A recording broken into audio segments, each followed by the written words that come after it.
Hey there, Reverend Sully, Eric O'Sullivan, ordained on the internet. The caveat, as always, please do not burn your hands holding on to my hot takes. If you do, well, that's on you, pal.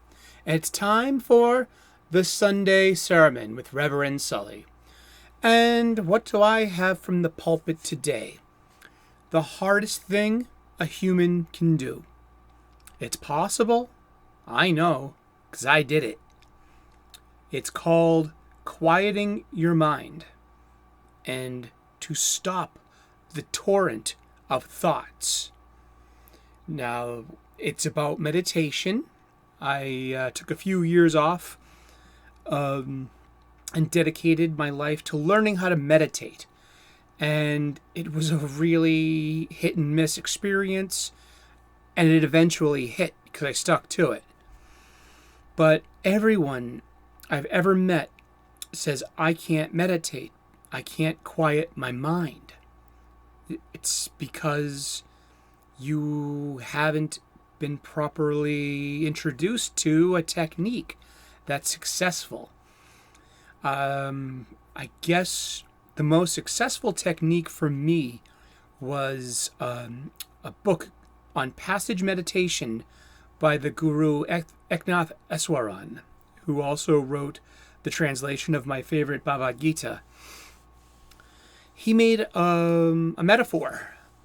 He's from India, so he's saying that, okay, an elephant is going to walk through the marketplace. The elephant is walking through the marketplace. Its trunk is going back and forth. This is Eswaran's words, not mine.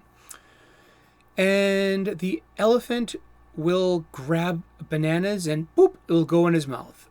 And to the chagrin of the seller who's trying to sell the bananas, now he's lost money.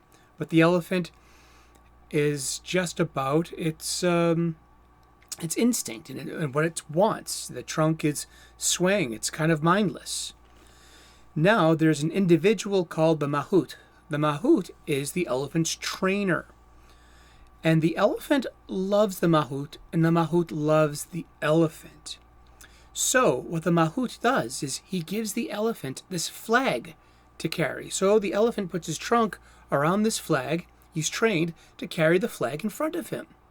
Now, when the elephant is walking through the marketplace, its trunk is no longer swinging back and forth, and no longer grabbing bunches of bananas or the such to pop in its mouth. It's occupied. It has a focus. It has a goal. And the elephant no longer has this unmanaged, thing to it. And this is a metaphor for the mind. Another guru of mine, Deepak Chopra, also from India, said that he gave me this elegant aphorism that who are you? Are you your thoughts, or are you really resting between your thoughts? And the whole point of meditation is to slow down your thoughts like a faucet. If you slowly turn off a faucet, it's going to turn from a stream into a series of drops. This is the torrent of thoughts in your mind. And to get it to the place where you can stop with your own volition, stop the flow of water. This is what a passage meditation can do. It could be any passage. It could be a favorite lyric. It could be a prayer. And for me, it's a passage from the Bhagavad Gita, chapter 2, verse 14. Matra sparsas tu konteya sit nosna sukha dukada agama paino nitnas tam tidiksasva bharata. And this is something that I would say over and over again to quiet my mind, to get my overactive mind to stop and to slow down at least. That was so hard to do. I'm an only child. I am a prototypical ADHD individual. I have no chill. I've got almost zero filter. I'm just a gregarious extrovert, and it was so hard for me to be able to gently quiet my mind. And it took effort, but I finally did it. And here's one for you as well. If you're falling asleep while you're trying to meditate, that just means you're not getting enough rest at night while you sleep. That means you're tired. So sleep a little, sure. Take the opportunity to nap, but it's not meditation. The point of meditation is to figure out that the thinker is between the thoughts. The thinker sits between the thoughts. You are not your thoughts. You actually sit between your thoughts. And to get your thoughts to slow down into gaps, that's the goal of meditation. So eventually, you'll be in meditation, you're quieting your mind, and of course, a thought is going to run in, kind of like an excited dog just let in the house. And what do? You gently say, "The dog, get out of the room, go."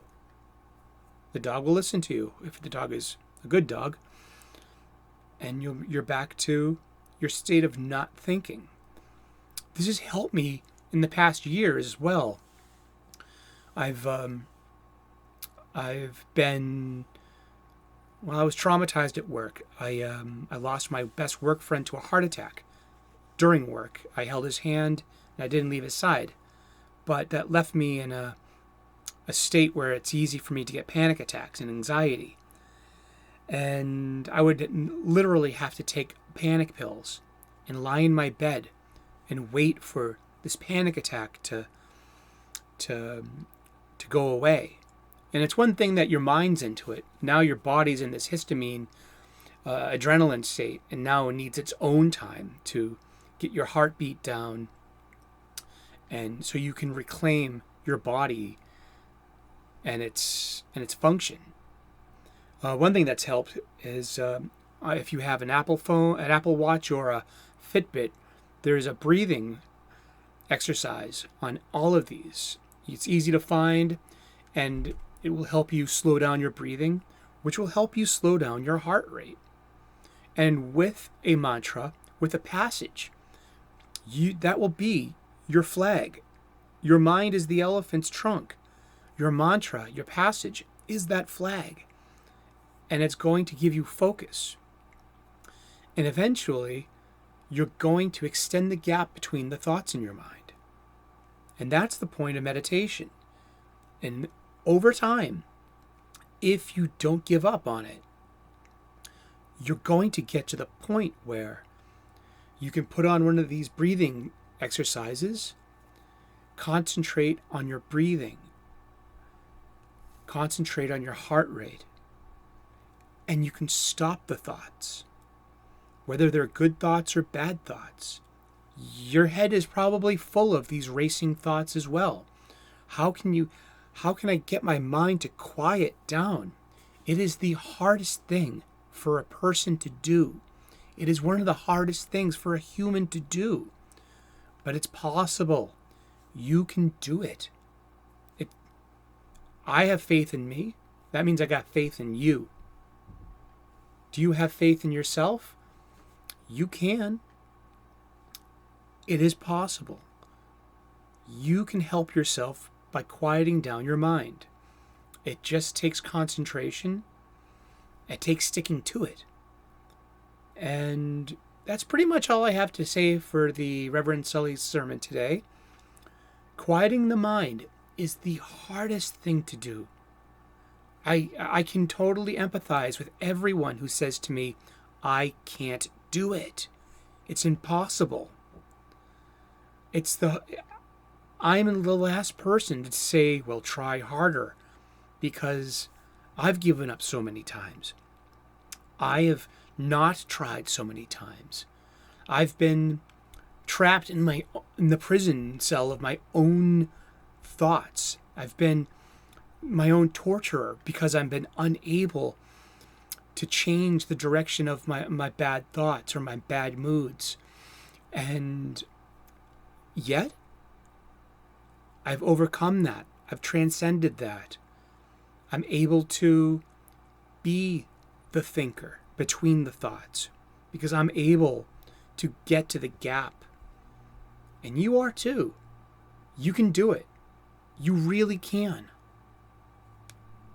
You just have to try harder and keep at it. Sleep better. Go to bed at a reasonable time.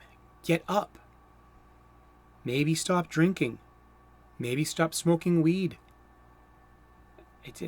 I did, but that's my story. And it's helped me. Also, contact your doctor. If it's hard to get to sleep at night, hey, I still take something to help me sleep at night. It doesn't get me to sleep, but once I'm asleep, I stay asleep for solid hours on end. I wake up refreshed. I come home exhausted. I come home so exhausted, I'm going to sleep early these days. Heck, it's hard to stay up till 7 o'clock. I am up at 3:30 in the morning, though. I'm at work by 6 a.m. I do like coffee and breakfast, though, and that's a good part of your day, too, to eat right. This is self-care.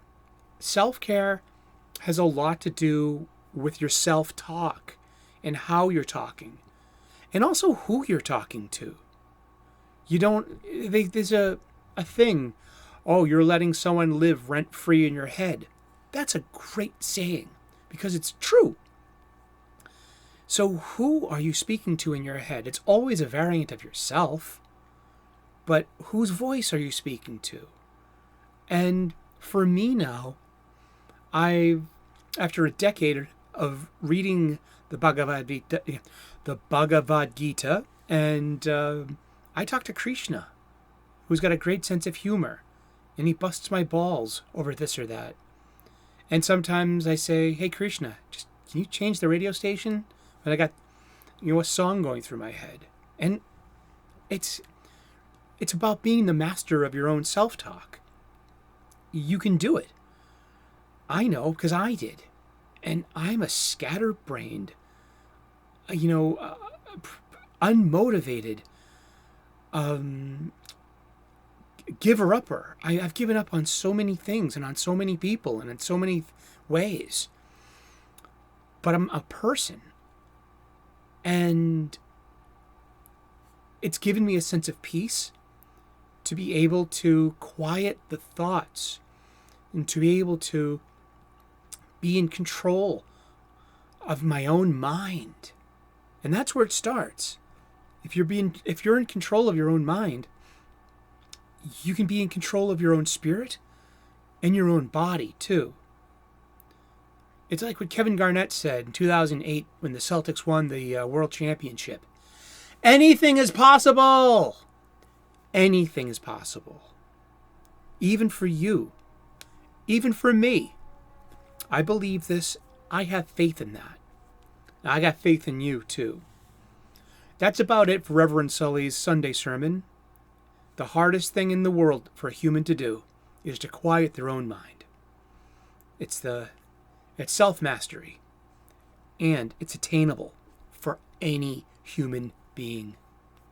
Thank you so much for tuning in. Give me a thumbs up if you like this kind of content. Give me a thumbs down if you didn't. I'm a big lad. I can handle it. Leave a comment in the comments section. What have been your experiences with meditation? Share your failures. Please, we learn from these. But there is a recipe for success. I can help you get there.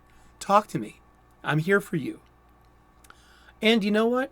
Give me a subscribe if you can. I do the Sunday sermon. I'm an amateur theologian. I'm an ordained minister. This is my logo, my brand. I call it the super mantra. This is an Om, a stylized Om made in jest and in love, using the Superman colors and diamond motif. And it really helps. Om. Om.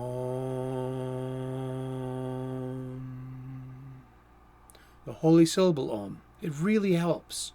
It's part of how I can steer my mind into better pastures. And so yeah, give me a subscribe if you can. I'm also a professional chef. I share restaurant quality hacks, and so you can make home cooking that's delicious, nutritious, and beautiful for you, your friends, your family, and your loved ones.